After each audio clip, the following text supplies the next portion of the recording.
The last time we heard from world-renowned religious scholar Lily J, she was busy trying to convince her followers that Muhammad is the Holy Spirit.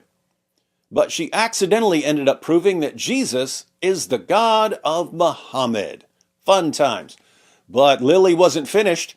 Now she wants her fans to believe that Muhammad is God, and her fans are too clueless to realize that by agreeing with her, they're all committing the unforgivable sin of shirk.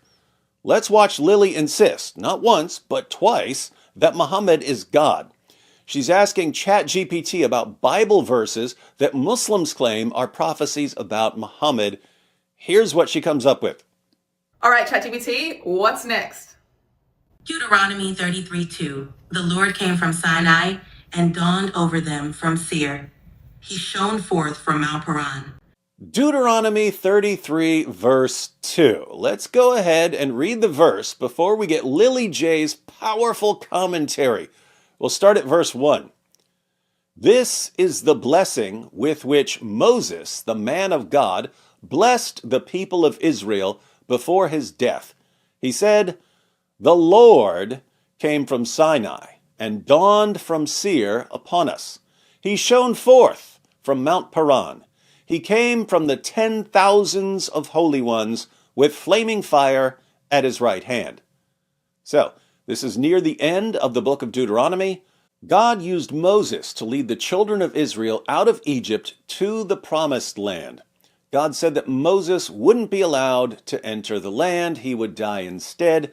Moses, the man of God, blessed the people of Israel before his death. He said, "The Lord came from Sinai."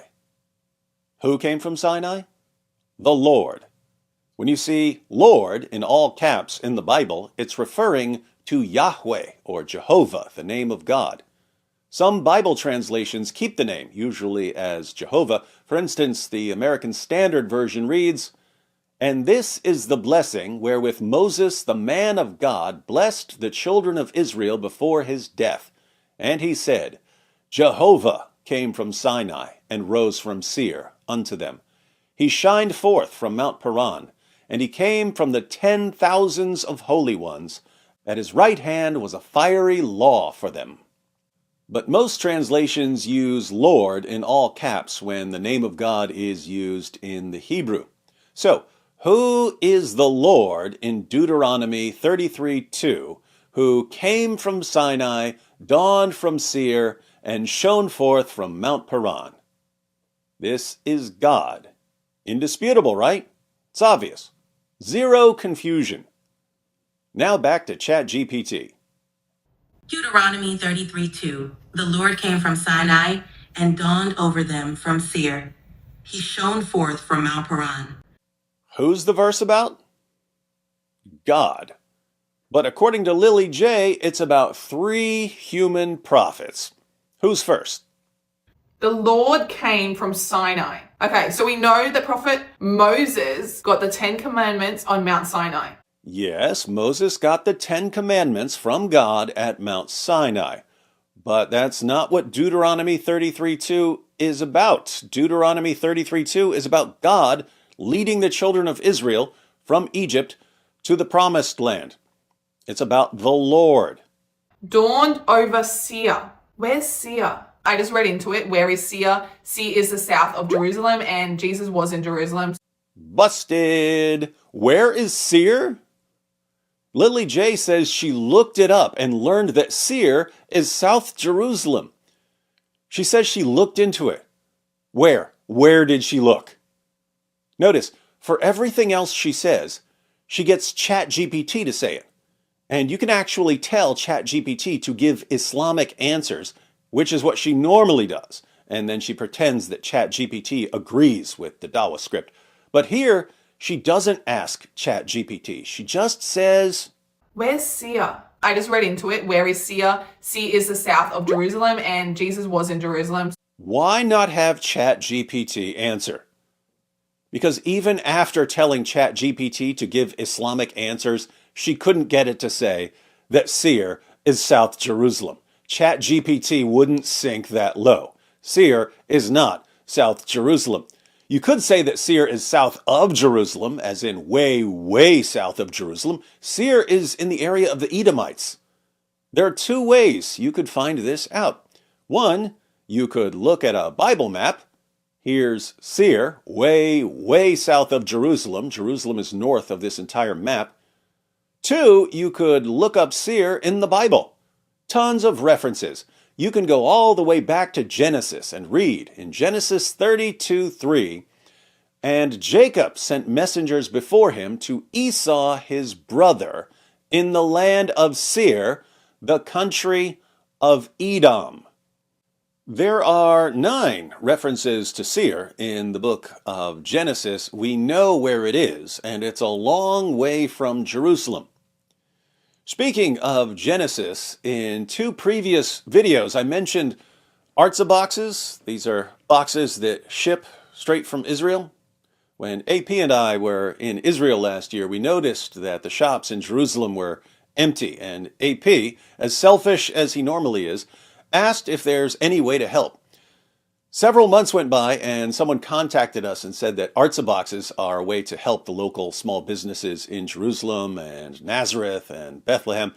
People sign up for quarterly boxes. Artza gathers items from local shops and charities, spices, snacks, crafts, decorations, soaps, all kinds of things, and ships them out quarterly. So you get a new box every 3 months. Anyway, in 2 videos, I mentioned Artza boxes as a great way to get cool items from Israel while helping the people who produce them. The awesome people at Artza were happy that we were promoting their products, so they agreed to sponsor some videos, and I'm going to keep promoting the boxes. I mention them here because the current box is the Genesis box. It's a Genesis theme. Of course, if you're watching this video a few months from now, it'll be a different box. But now is a good time to sign up. They're not expensive. They're fun to open with your family. They make perfect gifts. If you'd like to start getting your Artza boxes, the link is in the description. Be sure to use the promo code DIZZLE to get a discount. Now, back to Seir. Lots of references to Seir in Genesis. You can even look up Seir in the book of Deuteronomy, the same book Lily J is quoting. Plenty of verses, such as Deuteronomy 2:8. So we went on away from our brothers, the people of Esau, who live in Seir. The Edomites, the people of Esau, live in Jerusalem, Lily J? Here's a particularly good reference to Seir. Judges 5:4-5. Lord, when you went out from Seir, when you marched from the region of Edom, the earth trembled, and the heavens dropped. Yes, the clouds dropped water. The mountains quaked before the Lord, even Sinai before the Lord, the God of Israel. Who went out from Seir? The Lord, all caps. The mountains quaked before the Lord, even Sinai before the Lord, the God of Israel. Why does this passage say that the Lord went out from Seir? Hold that thought. So, we know where Seir is, but where is it according to Lily J's deep dive? Where's Seir? I just read into it. Where is Seir? Seir is the south of Jerusalem, and Jesus was in Jerusalem. Why does she lie and say that Seir has something to do with Jerusalem? So she can pretend that the reference to Seir is about God sending Jesus. Why would she be so desperate to claim that Seir is about God sending Jesus? Because she needs Sinai and Seir to be about prophets, so she can claim that Paran is about Muhammad. And then Mount Paran. Where's Mount Paran? Mount Paran is traditionally identified with the region of the Arabian Peninsula, specifically around Mecca. It's believed to be the area where Ishmael, the son of Abraham, settled. This connection leads to the interpretation that the verse may refer to the emergence of Islam from that region. Wow. Wow. This is what I meant when I said that you can tell ChatGPT to give you Islamic answers. We performed a little experiment live and asked ChatGPT where Mount Paran is in the Bible. Let's see here. Okay. Where is Mount Paran in the Bible? presence. Okay, so yeah, Lord God is Habakkuk. There's the other one they use, Habakkuk It's 3:3. giving you passages. It's not. Wait, The wilderness of Paran, Sinai Peninsula. Everyone catch that? She has Chat GPT set to give the answer. It's Mecca. It's Mecca. What does Chat GPT if you don't program it to say it? No way. There's Zero no way that ChatGPT, unless you manipulate it, will tell you that Paran is commonly identified as Mecca. Paran is in the Sinai Peninsula. It's a long, long way from Mecca. In fact, remember this map where we found Seir? Look at what's really close by. It's Mecca. I mean, Paran. You can find these places on just about any map of the Exodus because these were the places the children of Israel went to or passed by during the Exodus. Sinai, Paran, Seir. Lily J wants you to believe that Seir is in Jerusalem and that Paran is somewhere around Mecca so she can twist this into a prophecy about Muhammad. But Deuteronomy 33:2 is about God, not about Muhammad.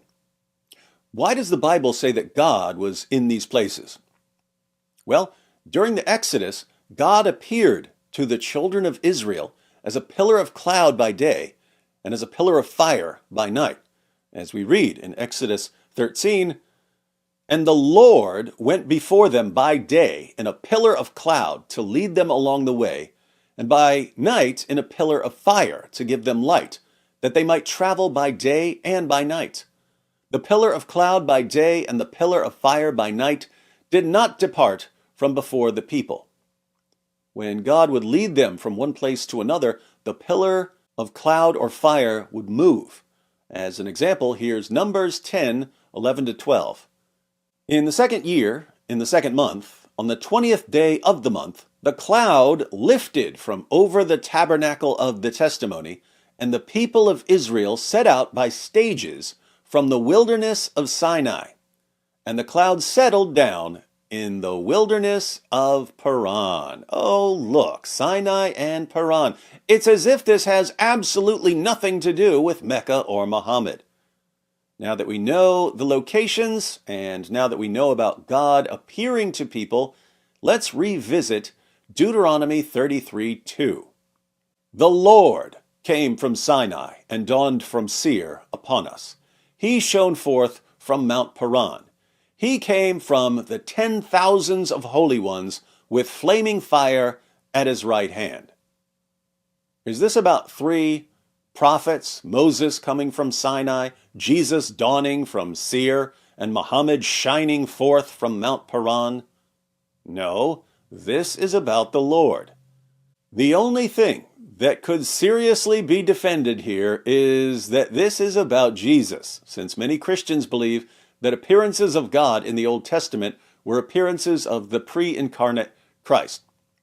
But that's not what Lily J is claiming. I really like the wording of this verse. So it says the Lord came from Sinai. So Moses brought the 10 Commandments. That was like this beginning of this law. Yes, Lily J, Moses received the 10 Commandments. But that's not what Deuteronomy 33:2 is about. It's about the Lord, just like it says. Dawned over from Seir. Dawned. So what's dawn? Dawn is when the sun rises, the sun comes. And that makes a lot of sense with Jesus' coming. He restored faith. He restored peace. He was the light of belief. It makes a lot of sense. Lovely thought, but Seir isn't part of Jerusalem. Seir is the region of the Edomites. How are you going to connect this to Jesus without lying? And shone forth from Mount Paran. Shone forth. Jesus brought the dawn, brought the light, and then Prophet Muhammad shone forth. Mount Paran is part of the Sinai Peninsula, not Mecca. This has nothing to do with Muhammad. Lily J, you just took a verse praising God for guiding the children of Israel out of Egypt, and you twisted and tortured it to try and make it about Muhammad. Completely insane. What I really like about this is that it brings all the religions together. It's saying, hey, you guys aren't separate. You're all under the same God. You're all worshiping the same creator. This verse really hit me. Lovely sentiment once again. Nothing to do with the verse. God is literally saying, guys, you're all brothers and sisters in faith. Why can't you get along? It's just a continuation. Like, I actually can't believe this is in the Bible and no one's saying anything. Like, how can people not read this and just be overwhelmed? Well, unlike you, Lily J, most people who read Deuteronomy 33:2 would read it after reading Deuteronomy chapters 1 through 32. And so they would understand what it's about. And there's no way anyone would ever start reading at the beginning of Deuteronomy, get all the way to chapter 33, and conclude that Deuteronomy 33:2 is about Muhammad. Claiming that Deuteronomy 33:2 is about Muhammad is dawah level insanity. And dawah clowns would never in a million years actually read the book they're quoting, because as we've seen, reading the book destroys the deception. And dawah is always deception. Speaking of deception, Lily J isn't done yet. Okay, hang on a minute. I just searched in the Bible. I find all the verses that mention Mount Paran, okay? Really? You found all the verses in the Bible that mention Mount Paran? Okay, hang on a minute. I just searched in the Bible. I find all the verses that mention Mount Paran, okay? Shouldn't have been terribly time-consuming, since there are only 2 verses in the Bible that mention Mount Paran. Deuteronomy 33:2, which we just went through, and Habakkuk 3:3, which we're about to go through. There are lots of verses that mention Paran and the wilderness of Paran, but there's also a particular mountain or mountain range in the region of Paran that's called Mount Paran. Lily J has already duped ChatGPT into giving the dawah deception about Mount Paran having something to do with Mecca, but watch what she does now. I just found another one. This is just, whoa, listen to this. So it says, the Holy One from Mount Paran. His glory covered the heavens and his praise filled the earth. So this is a prophecy of a Holy One coming from Mount Paran. It is quite literally a prophecy of Prophet Muhammad. Who else could this possibly be about? Who else could this possibly be about?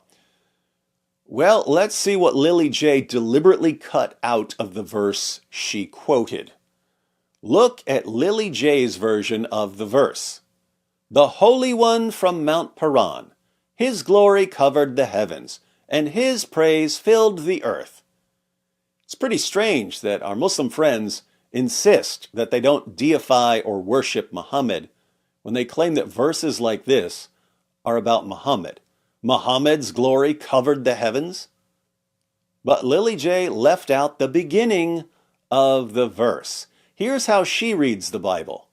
The Holy One from Mount Paran, his splendor covered the heavens, and the earth was full of his praise.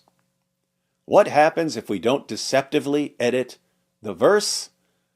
God came from Teman, and the Holy One from Mount Paran, Selah.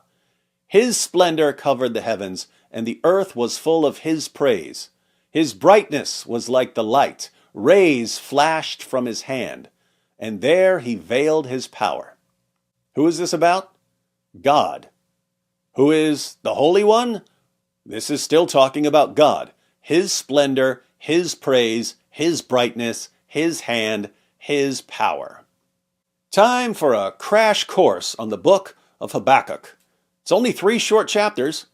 You can read it in 5 minutes. Unless you're a Lily J fan, in which case it might take you 5 weeks.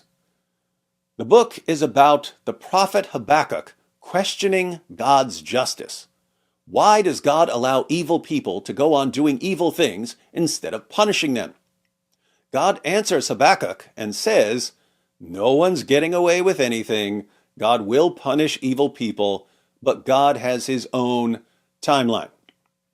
We get to chapter 3, and Habakkuk prays. A prayer of Habakkuk the prophet, according to Shigionoth. That's some sort of musical term. O Lord, I have heard the report of you and your work. O Lord, do I fear. In the midst of the years, revive it. In the midst of the years, make it known. In wrath, remember mercy. So Habakkuk says he's heard things about God and God's work, and he asks God to revive it and to make it known. Then Habakkuk recaps some amazing things God has done. He's reminding people and himself that God knows what he's doing. God came from Teman. Is that about Muhammad? And the Holy One from Mount Paran, Selah. Is this about Muhammad? No, Habakkuk is referring to the exact same thing we read in Deuteronomy 33:2. This is about God appearing to the children of Israel and leading them out of Egypt and to the promised land. His splendor, Muhammad's splendor, covered the heavens, and the earth was full of his praise, Muhammad's praise. His brightness, Muhammad's brightness, was like the light. Rays flashed from his hand, Muhammad's hand. And there he veiled his power. Muhammad veiled his power. Before him, before Muhammad, went pestilence, and plague followed at his heels, Muhammad's heels. He stood and measured the earth. Muhammad measured the earth. He took and shook the nations. Muhammad shook the nations. Then the eternal mountains were scattered. The everlasting hills sank low. His were the everlasting ways. Muhammad's were the everlasting ways. Habakkuk continues reminding himself and his readers about the things God has done, and he concludes with one of the most epic statements of faith in God in the history of forever. He proclaims, "Though the fig tree should not blossom, nor fruit be on the vines, the produce of the olive fail, and the fields yield no food, the flock be cut off from the fold, and there be no herd in the stalls, yet I will rejoice in the Lord. I will take joy in the God of my salvation. God, the Lord, is my strength. He makes my feet like the deer's. He makes me tread on my high places."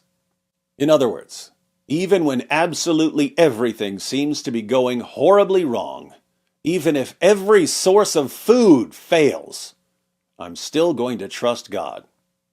What's this chapter about according to Lily J? So this is a prophecy of a Holy One coming from Mount Paran. It is quite literally a prophecy of Prophet Muhammad. Who else could this possibly be about? And that's the sad part. Lily J and our Muslim friends are so desperate to find some sort of confirmation for Muhammad that they miss everything else. Even when they're reading passages that are praising God, all they care about is twisting it into something about Muhammad. Dawah is blasphemous nonsense. But let me ask my Muslim friends, Muslims, what's the worst possible sin in Islam? Shirk, right? Associating partners with Allah. In our last video about Lily J, we saw her arguing that Muhammad is the Holy Spirit. In this video, she quoted Deuteronomy 33:2, which is about the Lord, all caps, and she claimed it's about Moses, Jesus, and Muhammad. Then she quoted Habakkuk 3:3, claiming that Muhammad is the Holy One whose splendor covered the heavens as he led the children of Israel out of Egypt. Now, Muslims, according to your religion, not according to your feelings, according to your religion, what should bother you more? A, Lily J claiming Muhammad is God, or B, me telling you to stop this nonsense?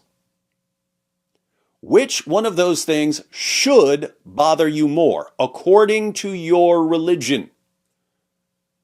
You should be really, really upset when Lily J calls Muhammad God, but you're not. Not at all. You love her and praise her when she goes to passages about God and repeatedly lies and says they're about Muhammad. You should thank me for exposing her lies and blasphemy, but you don't. You do the exact opposite. You get really, really upset at me for telling you to stop calling Muhammad God, and you praise Lily J for spreading shirk. What is this religion where people say they believe one thing, but always, always, always do the exact opposite? I actually believe that if Lily J made a video quoting Genesis 1:1 about God creating the heavens and the earth, and she said, "It's about Muhammad! Muhammad created the universe!" you would cheer for her. Don't tell me you wouldn't. I just saw her quote 3 different Bible passages all about God and say that they're all about Muhammad. And not one of you offered the slightest objection. Until you give us a really good explanation for your behavior, don't ever expect us to take you seriously.